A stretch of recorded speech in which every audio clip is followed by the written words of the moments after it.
Marcelo Fernandes dá entrevista para vários veículos de televisão e ontem, no Domingo Esportivo, ele falou sobre como ele está mudando o elenco com as próprias peças que ele tem. Inclusive revelou que João Lucas está treinando como zagueiro. Pode pintar na zaga aí nos próximos jogos.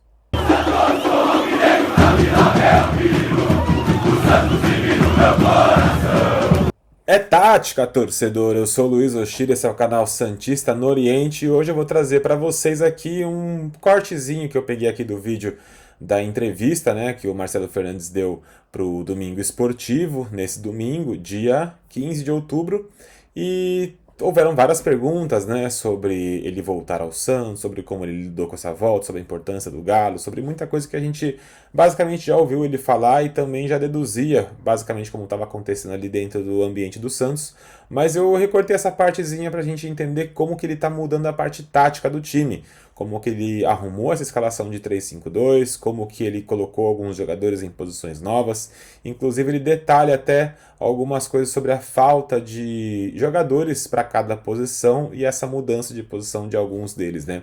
Vamos acompanhar aqui, aí eu vou pausando para a gente comentar algumas partes, tá bom? Abordar essa questão da parte tática, Marcelo, você evidentemente está jogando com 3 zagueiros e ainda não houve a necessidade ou talvez na tua cabeça a circunstância ideal para você abdicar de um zagueiro, né? Então, já treinei. Sim, isso que eu ia te perguntar em cima disso, justamente, né? A gente sabe que a qualidade técnica... Ou seja, aqui ele já mostra, né? Eu já treinei. Então ele já treinou outros esquemas. Então ele está preparando o time para uma mudança caso seja necessário. Ele vai avaliar jogo a jogo. Como ele fez, por exemplo, mesmo sem mudar o 3-5-2, ele mudou, né, do Bahia para o Vasco, do Vasco contra o Palmeiras, ele mudou posições de alguns lugares, né? O esquema de colocar o Joaquim como zagueiro central contra o Vasco, justamente para marcar o Veguete. Também teve no jogo contra o Bahia que ele colocou o Joaquim pela direita para ter uma série de bola melhor, com o Basso também distribuindo pelo meio, né? Na mudança contra o Palmeiras, que ele foi obrigado a fazer uma alteração. Então ele tem aí alguns esquemas que ele vai mudando não só de número, né, de 4-4-2, 4-3-3, 3-5-2, mas também dentro do próprio 3-5-2, né? O elenco do Santos, embora você vai falar o contrário, mas aí é uma análise nossa, né? E a gente está à vontade para dizer isso. Eu entendo que o elenco do Santos tem muita carência, tem muito buraco, muita deficiência técnica, e é importante você ter a alternativa tática, né? Então, quando você joga com 3 zagueiros, você também tem, durante o jogo, a oportunidade de sacar um terceiro zagueiro e deixar a equipe, na teoria, mais ofensiva. Como é que tem sido isso nos treinamentos, Marcelo, já que essa oportunidade ainda nos jogos ela não surgiu? Assim, Rara, deixa eu te falar. A gente procura ter essas situações, porque realmente pode acontecer no jogo. No jogo do Bahia mesmo, eu vou falar pra você que eu segurei ao máximo os 3 zagueiros. Só tem 3 zagueiros no elenco, cara? Não, eu segurei máximo ali, tava 1-0 pro Bahia, e eu não queria mudar, porque na hora do almoço, o Rogério, eu tenho amizade com o Rogério, ele me ligou brincando comigo, né? Ele falou assim, pô, tu dá a minha escalação que eu te dou, tu dá a tua escalação? Eu falei, eu dou a minha, Durval, Mengão, Coutinho, falei, ele deu risada, ele... Preparador de goleiro, né? Rogério Ceni. Ah, o Ceni. Técnico do... Só para deixar claro, Rogério Ceni, né? O Rogério ligou brincando, né? Só aquela descontração, né? O Rogério Malandro perguntando, pô, dá a escalação aí e tal, que eu dou a minha, né? Justamente para conversar sobre parte tática, né? Os treinadores são amigos, né? E ele tá revelando aqui que o Rogério ligou para ele, para perguntar o que ele faria, né? Qual a escalação ele faria. E aí ele brincou, né? Durval, Mengão, Coutinho, Pelé e Pepe, a escalação lendária do Santos da década de 60. Mas ele não falou qual foi a tática que ele usaria, qual seria a formação e os jogadores, né? Mas é importante a gente se atentar agora ao que ele vai explicar e o porquê que ele não revelou, né, o time que ele colocaria e por que ele entrou com 3-5-2. Aí eu tenho uma amizade com ele muito grande e... E qual foi a dele? E ele falou pra mim o seguinte, falou assim, pô, tu vai fazer eu mudar meu jeito de jogar mesmo por tua causa, ele falou pra mim. Ele falou pra tu. Porque eu sabia que eu lembrei do jogo de São Paulo aqui na Vila, aquele 3-0. Sim. Que eu fui contra ele. E naquele dia, eu não sei se você lembra, eu coloquei o Pirani pra tentar pôr ele de segundo volante. E não funcionou. E não funcionou. Mas também no primeiro tempo, eu tive 2 pênaltis a favor, que depois a federação mandou. A moça que apitou lá. Então, A moça que apitou, aí eu coloquei isso, a gente aprende, é que eu tô falando de treinador, a gente aprende.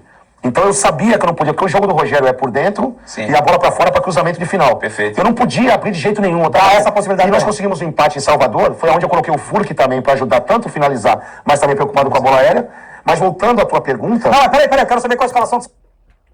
Só para lembrar, né?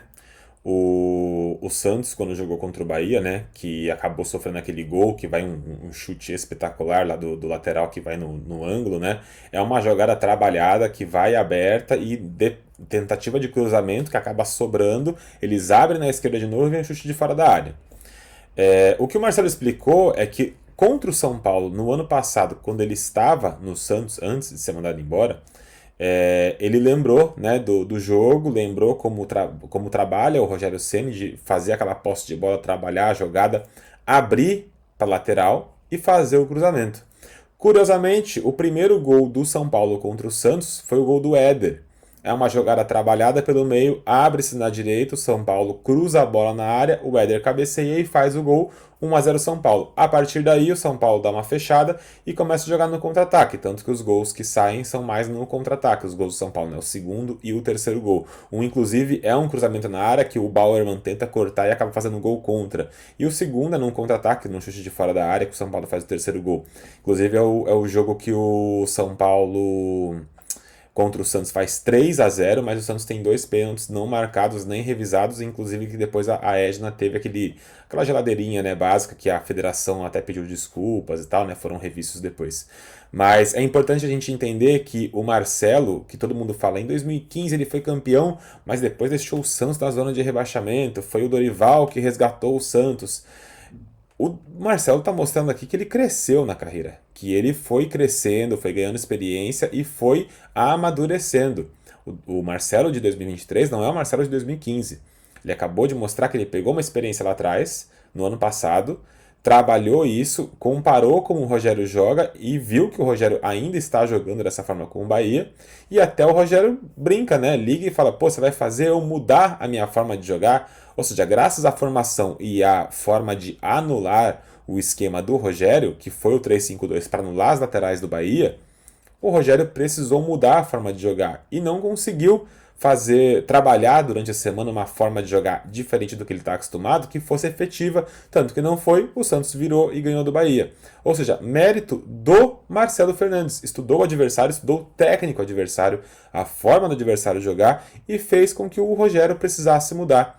E graças a essa mudança, a esse tipo de postura, jogadas ensaiadas como foram as jogadas que o Marcelo fez contra o Bahia na primeira e na segunda bola parada, ou seja, tudo isso feito pelo Marcelo Fernandes. Anular o ataque do time oponente, anular a forma de jogar, obrigar o Rogério a mudar, trabalhar a jogada ensaiada para exaltar os pontos fortes do Joaquim, do Furt. Tudo trabalho do Fernandes. Não é por acaso. Quando a gente fala que técnico pode ganhar jogo, é desse tipo de situação que a gente está falando. Paulo, no Bahia que ele te passou? Não passou. Você falou disso. Você falou malandro. E assim, a gente trabalha muito e tem várias situações, né, Ale? De repente eu não preciso nem tirar um dos zagueiros, o Dodô pode ir para a própria lateral esquerda, sim, sabe? O Braga faz bem a lateral direita, a gente pode passar o... Então, assim, são várias situações que a gente está criando para que na hora que a gente precisa, a gente já mostre para o jogador que ele já fez, entendeu? Então, perfeito, são situações que a gente faz. Agora, sim, não vamos negar que a gente achou um norte, né, nessa escalação. Claro que achou. Achamos um norte e os jogadores estão bem empenhados. Eu acho que o que achou foi a posição do Dodô, que ele estava mal, Padre Deus. A opinião é minha, estava mal na lateral. Tô contigo. E o Dodô, pra mim, nessa situação, foi quando eu conversei com ele, em 3 zagueiros, eu teria uma saída muito boa, porque ele é muito técnico. Saída qualificada. E realmente colocar ele, pelo biotipo dele, numa ala pra ir e voltar, ele não tem mais explosão. Não ia ter essa explosão toda. E o Kevson tem. Então, o Dodô, como qualquer outro profissional que tá ali, se propôs a fazer aquilo que é melhor pro clube. Então, quando você pega o Dodô, você ficou com 3 zagueiros e um menino que é muito promissor, mas não joga desde janeiro, desde a cirurgia, que é o Jair. Que eu até imaginei que ele fosse jogar no jogo contra o Bragantino pelo Sub-20, acabou não jogando, que ia ser no sintético lá da Vila Belmiro. Aí você ficou com o Messias, com o Basso, com o Joaquim e no banco somente um zagueiro que não jogava desde janeiro, né? Resumindo, se você tinha 3 laterais pela direita, por exemplo, você tinha o Gabriel Inocêncio, que joga na lateral direita, você tinha o João Lucas, que joga na lateral direita, tem o Caissara, pra zaga você tinha pouca reposição, né? É esse cobertor curto que o Halley falou na pergunta anterior, de carências no elenco. Tem muito centroavante, mas tem 5. E pra zagueiro você não tem a mesma quantidade apta pra jogar. O João Lucas está trabalhando ali também.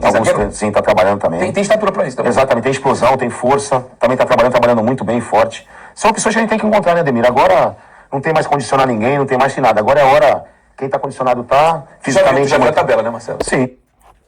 Enfim, agora ele fala do João Lucas trabalhando como zagueiro.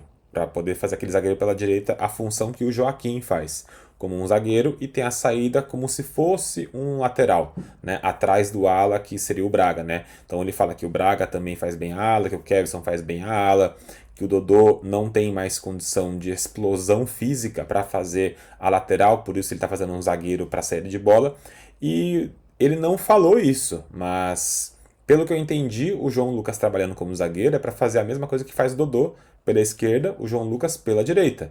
Então, se ele está trabalhando isso, é porque talvez ele entenda também que o João Lucas não consiga fazer essa parte de explosão como tem o Lucas Braga na hora da arrancada, de fazer um ala de fato, né, para ir e voltar. Enfim, a gente consegue ver que o Marcelo evoluiu muito como técnico, tá trazendo soluções de dentro do elenco, consegue trabalhar também o psicológico, que você vê que quando o Ademir fala de que o Dodô estava muito mal, apesar do Fernandes concordar, ele fala: o Dodô é muito técnico, mas não teria a mesma explosão do Kevson. Ou seja, ele não fala que o Dodô estava mal pela esquerda, ele não fala que o Dodô não tem mais explosão ou condição física.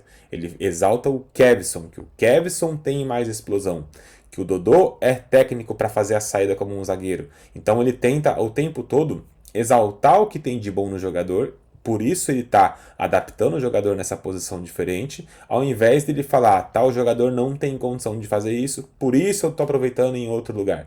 Não, ele fala: esse jogador tem essa qualidade e é por isso que eu reposicionei e coloquei ele em outra posição. Então, isso também faz parte da gestão de elenco, de trabalhar os jogadores. Não à toa ele recuperou o Soteldo, não à toa ele conseguiu fazer o Braga jogar bem na lateral, na ala, né? Não à toa ele conseguiu fazer o Dodô fazer essa zaga pela esquerda, colocou ali o Bassi e o Joaquim cada hora, num lado da zaga, um centralizado, um na direita, um na esquerda. Enfim, ele mostra muita evolução como técnico, de fato, como gestor mesmo de elenco. É isso, só pra gente realmente acompanhar essa evolução do Fernandes. Não se esquece, se inscreve aqui no canal, curte o vídeo, compartilha aí com quem ainda não entendeu que o Fernandes é uma realidade, é um técnico de fato que está evoluindo e está ganhando muito espaço. Se inscreve e ativa o sininho, porque no fim de semana vai ter live com o atacante William, assim como teve agora com o Camanducaia. Se você não assistiu, vai lá e assiste, que tá muito boa a live com o Camanducaia. Semana que vem vai ter com o William. Eu tô aqui com essa roupa justamente em homenagem aí à roupa do Marcelo Fernandes, porque estamos todos Marcelo Fernandizado, não mais aquele apelido, porque pelo que eu entendi ele não gosta, deixou muito claro, tanto que no próprio programa ninguém mais tratou com o apelido, porque talvez ele tenha conversado que não quer mais esse apelido para não ficar um negócio pejorativo, né? Ele quer ser tratado como um técnico de fato. Então, Marcelo Fernandes tem nome, tem sobrenome, tem história no Santos, a família tem história e é assim que ele quer ser tratado. Vamos valorizar o que a gente tem, porque é um técnico que está realmente em evolução e está agregando demais ao time. Então vamos lá, continuar torcendo para que ele continue dando certo, porque ele está dando certo sim. Então se inscreve, ativa o sininho, compartilha o vídeo com todo mundo aí que você possa compartilhar, que são santistas, belezinha? Bom, eu fico por aqui, um abraço.